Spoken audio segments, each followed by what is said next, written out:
जय महाराष्ट्र मित्रांनो, आताच्या क्षणाची सर्वात मोठी बातमी। इंडिया आघाडीची उद्या दिल्लीत बैठक, शरद पवार उद्धव ठाकरे उपस्थित राहणार। काय आहे सविस्तर अपडेट मित्रांनो, जाणून घेऊया।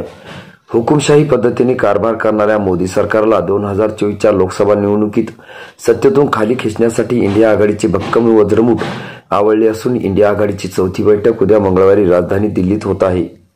काँग्रेस अध्यक्ष मल्लिकार्जुन खरगे यांनी या बैठकीसाठी पुढाकार घेतला आहे। शिवसेना पक्षप्रमुख उद्धव ठाकरे, राष्ट्रवादी काँग्रेसचे अध्यक्ष शरद पवार यांच्यासह इंडिया आघाडीतील सर्व पक्षाचे प्रमुख नेते या बैठकीत उपस्थित राहणार आहे। पाटणा, बेंगळूर आणि मुंबई नंतर आता दिल्लीत इंडिया आघाडीची 28 पक्षाचे प्रमुख नेते एकत्र येत आहेत। दिल्लीतील अशोक हॉटेलमध्ये दुपारी 3 वाजता ही बैठक होणार असून आघाडीतील सर्व पक्षाच्या नेत्यांची समन्वय साधून या बैठकीचे नियोजन काँग्रेसकडून करण्यात आले आहे। लोकसभा निवडणुकीत जागा वाटपाचा फॉर्म्युला कसा असावा यावर बैठकीत विस्ताराची चर्चा होण्याची शक्यता आहे।